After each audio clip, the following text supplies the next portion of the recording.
Good evening. I'm walking here off of Collins Street in the East Side area. Right now, I'm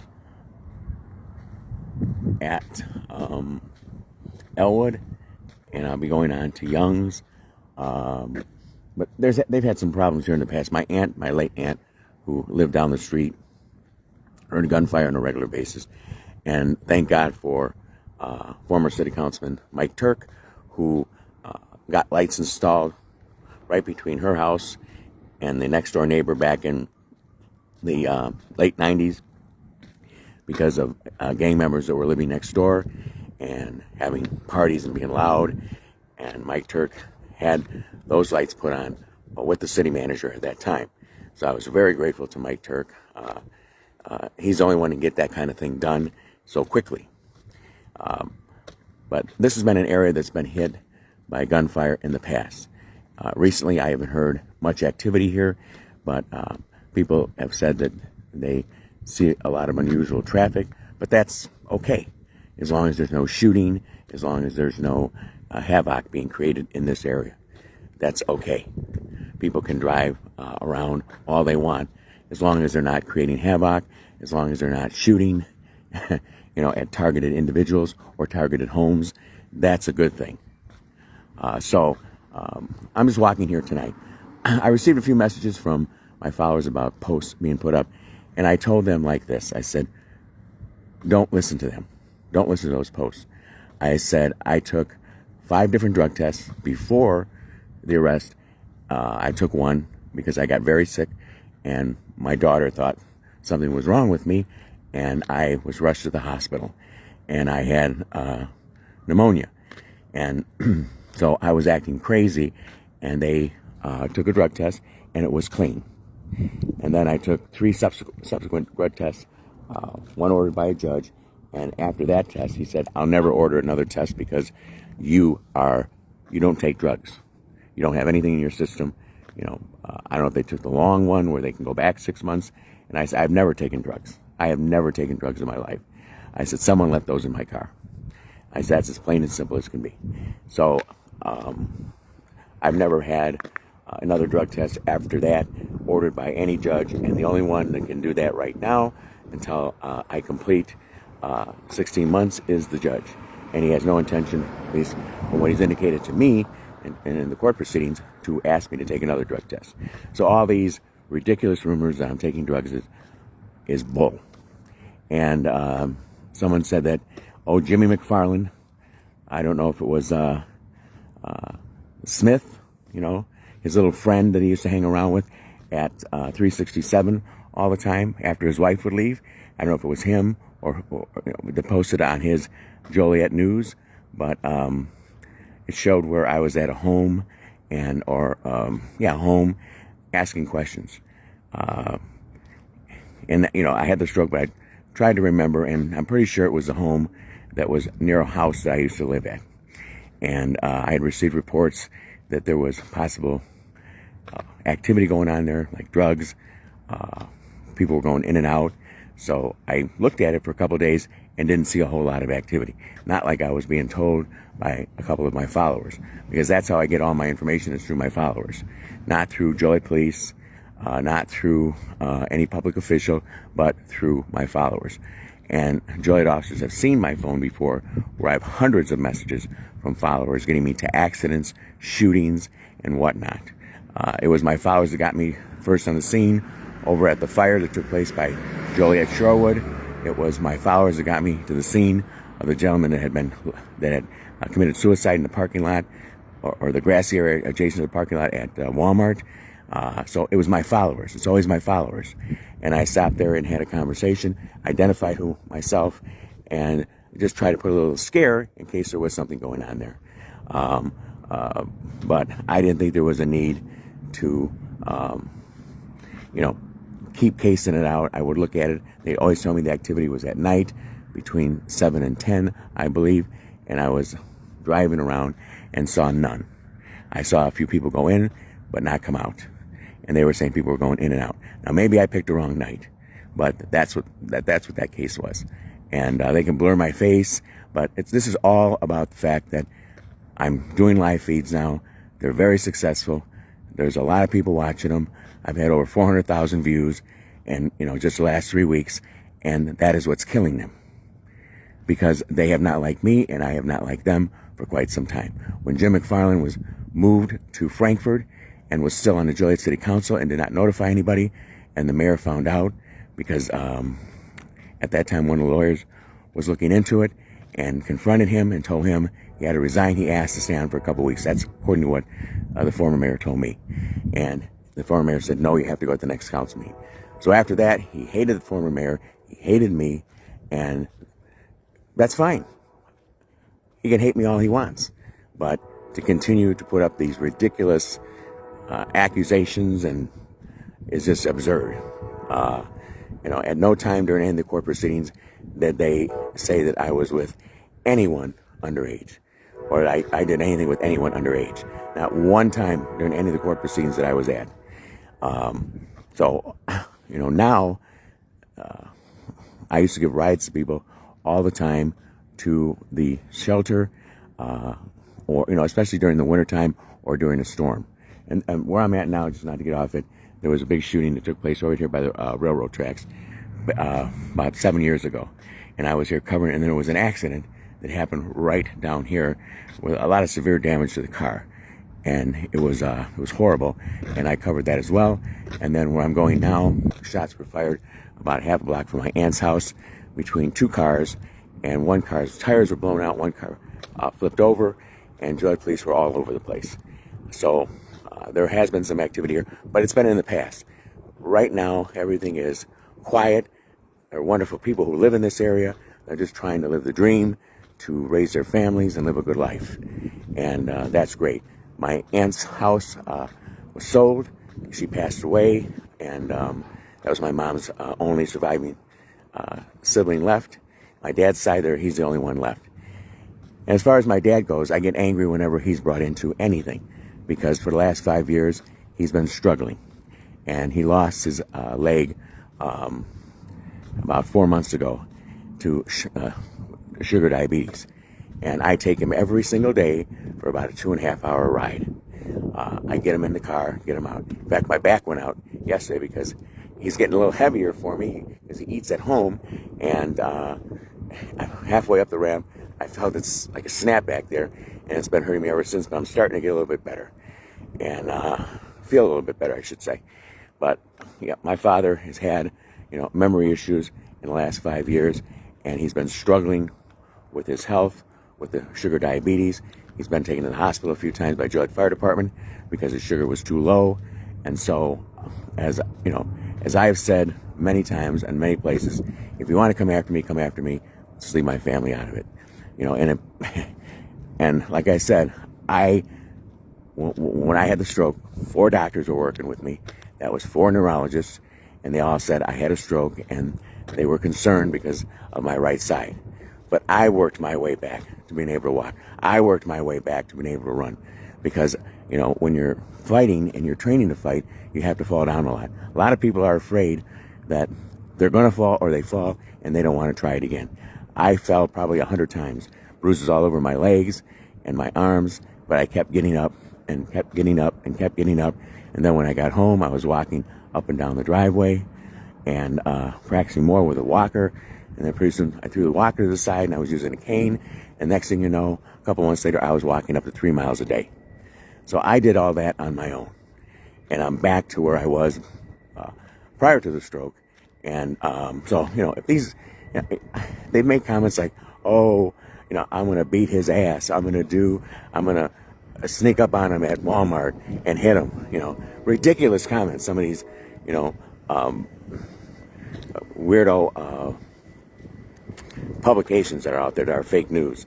And I tell them, I'm right here. Just tell me where to meet you. I've never backed down from a fight, and I never will. And that's all they got to do is tell me, and I'll meet them. I'm 90% in my leg, but I can guarantee you I will beat their ass if they show up. All they do is attack. All they do is attack, and with no factual basis. So all I'm going to say is to my followers, I'm very grateful for you getting me the information and for you watching my live feeds. And that's all I'm going to say. You know, every day is a struggle with my father, especially for my mom. My mom is the one that takes care of him more than anyone. And my brother Gary comes over and helps out. He was there tonight. And my brother George is coming this weekend.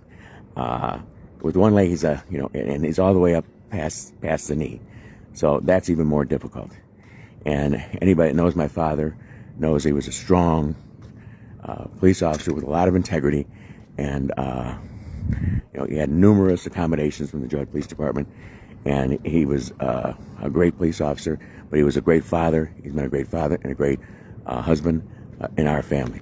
So it's been a struggle watching him over the last 5 months, dealing with these medical issues that he has. But my mom has been the strong trooper in our family that has worked with him and worked with him and worked with him and worked with him and continues to do it every single day, no matter how much your arm hurts, no matter how much your leg hurts, because she's 83. My dad's 86. So, and his heart is strong. So he's going to be fit for a prosthesis soon, and they'll put him into, where they'll teach him how to use it, physical therapy. As I told you, 6 strokes, so a little bit has affected my memory. And I'll be honest, when I came here, I knew the streets, and I had to look to see what street I was on, because I forgot again. But again, that's minor. That's not something that bothers me a whole lot, is when I get a little forgetful, because I never forget where I'm going. I always drive there. I may not remember all the streets, but I know how to get from A to B. So tonight I'm here on the east side of Joliet, and it is a beautiful community. It's a wonderful community, and there's been a few people out walking. Who would either be a husband and wife or a boyfriend and a girlfriend, but they're out walking tonight, and they're enjoying this wonderful weather. And when I came here in the past, I was always looking around, my back, my side, and always making sure that I wasn't being followed, because I was a few times. But tonight, I feel so secure in this wonderful, beautiful neighborhood. I'm not doing that. Not to say that something can happen, because we still have gang members who live in this area, but it's been quiet. There's been no shootings that I'm aware of. There's been no havoc that I'm aware of. And the residents just tell me they see a lot of the same cars going around and around and around and around. So, and something my aunt would tell me too, because she'd always look out the window. And she was up till like 11 or 12 o'clock at night. And she came out when the gangbangers had filled the house next door and told the police they're all in there. And the officer didn't believe her because it was so quiet. And then when the door opened, he saw the people. He called back for backup. And then Mike Turk came in the picture a couple of days later. My aunt talked to him, and he did a great job in getting those lights put up at between her house and the house where the gangbangers lived. And it lit up that whole area. And it was a great deterrent to any further problems that were occurring for her at that home. In fact, they moved out and they went somewhere else. So that was great. And Mike Turk, Alex Ledesma, Manny Palacios, they worked hard in this area as well to keep the residents safe. And Betty Gavin as well. Betty Gavin did a good job when she was in city council as well. But again, like I said, I'm just walking it. Residents ask me to walk it because they see cars going around and around. I tell them, be grateful. They're just driving around and they're not shooting, or they're not having any incidents there anymore. Just be grateful that they're just driving around. In my own neighborhood, I see cars. I'll come out at 12 midnight, 1 o'clock. Because one of the bad habits I had, I started again with smoking, and my doctors are all mad at me. So I'm going to try and stop it again. But I'll come out at 1, 2 o'clock in the morning and sit outside and have a cigarette. And I see a car go around in circles 3 or 4 times down my block. But I don't care, because that individual or individuals in that car is not causing a problem for me and my family or for the other families in my block. And that's what's important. Here, it was considered a danger zone, and it's not anymore. That's by the residents of this area. But to me, it's not. Maybe it is. Maybe I missed some things. I'm not sure. I don't read everything. I just try to look at the police page. That's mainly what I look at, and get information from my followers, because, with my father, that's a big struggle every day. And it's just very difficult. And if you've had a family member that has had memory issues and diabetes and lost a limb, in my dad's case his leg and his driving leg, and my dad was a great driver and he had to give that up, but that was late, it was bad. And we're just trying to make sure that the second leg, his other leg, doesn't go bad. He just had a procedure where they were able to go in there and increase some blood flow into the foot, which was a relief for all of us. But again, I'm just walking this wonderful neighborhood on the east side of Joliet. It's Young's Ward, Columbia, and it's beautiful out tonight. And I don't see any cars going around repetitiously. I don't see any gangbangers out there walking. I don't see anything unusual. It looks just like my neighborhood. So I think I enjoyed this walk tonight, and it's just like any neighborhood in our city, east, west, north, or south. It's a quiet neighborhood. The residents here are just trying to live the dream and live in peace. And most of them are doing what Joy Police have asked them to do, what I've asked them to do, and that is put porch lights that when somebody walks by, they either light up or they stay on all the time. Because this area was very dark before. Very dark just 2 years ago. And now it's lit up. So that's a good thing. That's a good thing. The residents are now listening and putting in other safety features that will help them and their families in case activity does start to occur here once again. And I encourage that in every neighborhood throughout our entire city. I know we leave 3 lights on at night. One over the garage, one on our porch, and the lamp in the yard. And so that's a big deterrent. And most of our neighbors do the same thing. So it's lit up on our street. And that's a huge deterrent to crime. So I always encourage residents when I'm out walking, especially if I'm walking during the day when I can talk to them when they're outside. I tell them, don't forget at night, put those lights on. That's the biggest deterrent to crime. Because people that are committing the crime don't want to be seen. So it's been a great night for this walk. I've enjoyed it. I got to find my car as usual. I park it right away and jump out of it. And like when I was in Lockport Township, I forgot where I parked and I looked for it for maybe just like 5 or 6 minutes and I found it. And there it's very dark. So it was a little bit more difficult. I see it right now, so I should be okay. I see my car now. And I'm walking toward it. But again, this is, I like to take walks in areas that have been hit with crime and see how they're doing.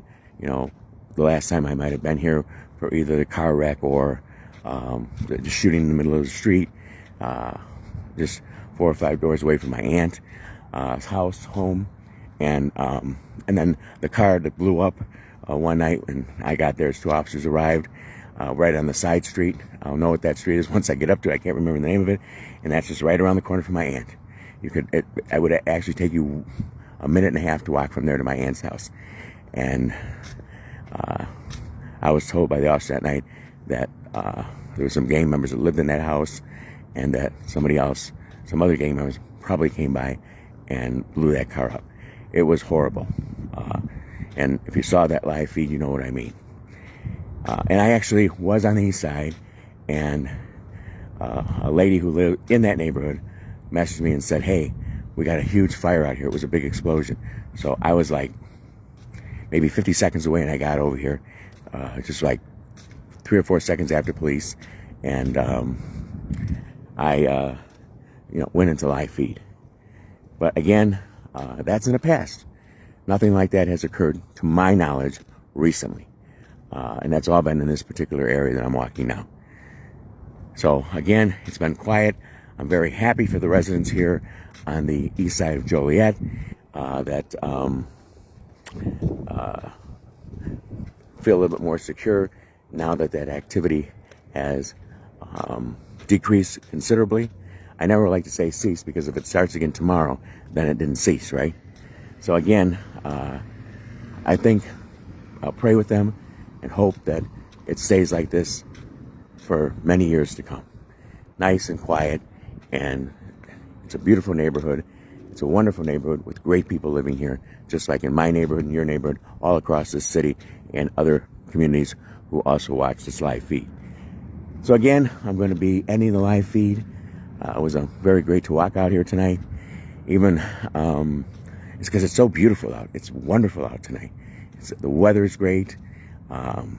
It's really good to walk out here tonight. And let's hope the weather stays like this, and that we're back in that summer mode. Because that winter was a little bit, it was up and down. With respect to the cold days, with respect to the snow. And I'm just glad it's over. And now we're going back into the summer mode. And people can cook out. People can enjoy their time with their families. I will. And I hope all of you do as well. So I want all of you to have a great, safe night. It's been a quiet here tonight in this whole area, which is good for the residents of this that live here on Young's, Columbia. Trying to remember the other. I walked down 4 streets. I forgot the name of the other 2. But this whole area around Ohio Street to Ohio and Young's all the way to the railroad tracks. And that's a pretty good stretch. So I want to say good night to everyone. And I hope that you're safe and sound in your neighborhood, as all of these residents are tonight, as well as in my own neighborhood. Have a wonderful night. Thank you.